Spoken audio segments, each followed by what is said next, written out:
4월 10일 총선을 앞두고 KBS 대구방송총국은 지역민들의 알 권리 확보 차원에서 언론의 조명을 많이 받지 않은 군소정당을 소개하는 순서를 마련했습니다.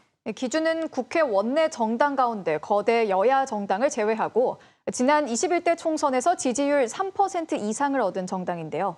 얼마 전 정의당과 녹색당이 선거 연합정당으로 구성한 녹색정의당에 김준우 상임대표가 나와 있습니다. 안녕하십니까? 어서 오십시오. 안녕하십니까? 김준우입니다.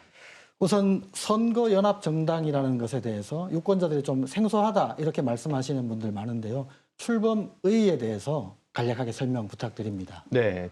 전통적으로 진보정당이 지금 한 4개 정도 있습니다. 노동당, 녹색당, 진보당 그리고 정의당이 있는데 이런 진보 다당제 시대에 너무 많은 선택지가 오히려 진보적 유권자들을 좀 괴롭게 하는 측면이 있어서 선거 시기 앞두고 좀 힘을 모으자 그래서 선택지를 좀 줄여드리는 것이 좋겠다라는 취지에서 저희가 제안을 했는데 어떻게 녹색당이랑만 이제 뜻을 맞게 돼서 녹색정의당이란 이름으로 이번 총선을 마주하게 됐고요. 진보당과 노동당은 조금 다른 길을 가게 됐습니다만 어쨌든 조금이라도 유권자분들의 선택지를 줄여드린 것에 대해서 의의가 있지 않을까 싶습니다. 네.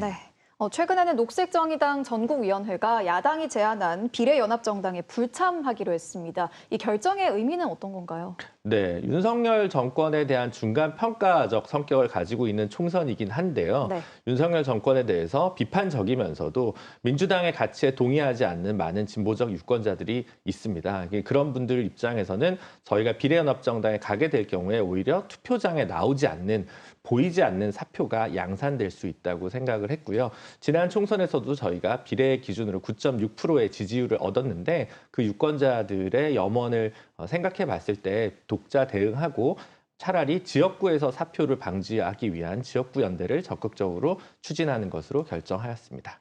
네. 최근 카이스트 졸업식에서 대통령 연설 도중에 한 졸업생이 쫓겨나는 일이 있었지 않습니까? 그런데 그 졸업생이 최근 자신은 녹색정의당 대전시당 대변인이다라고 입장을 밝혔는데 이게 또 어떤 정치적 프레임으로 작용하는 게 아닌지 하는 우려가 있습니다만 어떤 입장이신지요? 네, 정치적 프레임으로 생각하시는 분들이 계실 거라고 생각합니다만 사실은 이 신민기라는 카이스트 석사를 지난 8월에 졸업해서 정당하게 2월 졸업식에 참석을 한 것이고 그날 있었던 일은 그냥 카이스트 학생 졸업생으로서 문제 제기를 한 것인데 유감스럽게도 대통령 경호실에서 너무 좀 폭력 진압을 하게 되었고요. 이 이후에 본인이 고민을 하다가 카이스트 졸업생들의 응원에 힘입어 얼굴을 결국 공개하기로 한 것이고요. 저희는 당으로서 당원의 논의, 고민을 공론의 장에 좀 더 확대시키자는 의미에서 월요일에서야 같이 기자회견을 하게 되었습니다. 이 문제와 관련해서 전혀 다른 정당들의 카이스트 동문들도 형사 고발을 수사기관에 한 상황이고요. 그래서 저희도 좀 대통령 경호실이 좀 경호법을 위반한 부분이 있어서 법적 대응을 향후에 고민하고 있습니다. 하지만 이 시작 자체는 본인 개인의 결단이고 시당이나 중앙당과의 교감은 없었던 점은 사실입니다. 네, 공약 얘기도 좀 해보겠습니다. 녹색정의당은 제1호 총선 공약으로 지역 소멸 대응책을 꼽았어요. 이 공약에 대해서 자세히 설명해 주시죠. 네, 지역 소멸에 관한 이야기는 너무 중증적인 해법을 필요로 하기 때문에 네. 짧은 시간에 말씀드리기는 어렵겠습니다만 네. 저는 그중에서도 지방대 살리기가 가장 중요하다고 생각합니다. 최근에 교육부에서 내놓은 정책인 글로컬 30에서 경북대학교도 탈락해서 지역사회에 굉장히 큰 파문을 가져왔었는데요. 저희가 봤을 때 지역 혁신의 원동력은 지역의 대학에서부터 출발한다고 생각합니다. 그래서 지역의 우수 인재를 유치하기 위해서 일단 지방대 무상교육 시대를 열어야 된다고 생각하고요. 그리고 서울대만큼의 R&D 예산을 지역의 거점 국립대학들이 받아야 그 돈을 가지고 뭔가 추진력, 혁신의 원동력을 만들어갈 수 있지 않을까 그렇게 생각하고 있습니다. 대구 경북은 아무래도 보수 성향이 강한 곳이다 보니 진보정당 활동하기가 참 어렵다고 말씀들 많이 하시는데요. 우리 지역에서 녹색정의당의 대표적인 총선 전략이 있다면 어떤 것들이 있습니까? 네.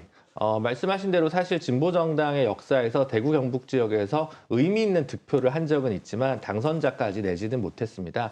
지난 총선에서도 경산에서 배윤주 후보가 최경환 전 부총리에 맞서서 30% 정도의 득표를 한 적이 있는데요. 그래서 저희는 아직 보수적인 곳이지만 진보정당에게 가치나 가능성이 없는 땅은 아니다라고 생각을 하고요. 서구나 북구, 수성구에서 지방의원, 재선, 3선 의원들이 나온 적이 있습니다. 그런 진보정당, 정의당의 어떤 기초의원들을 써보신 유권자분들은 저희가 쓸만하다라고 인정해 주신다고 저는 생각을 하고요. 그래서 여전히 조금 가능성이 낮을 수는 있지만 미래에 대한 투자 그리고 지역의 다양성을 위해서 한 번 더 녹색정의당을 쳐다봐 주시고 기회를 주셨으면 합니다. 네, 활발한 활동 기대하겠습니다. 녹색정의당 김준우 상임대표와 함께했습니다. 오늘 말씀 감사합니다. 감사합니다.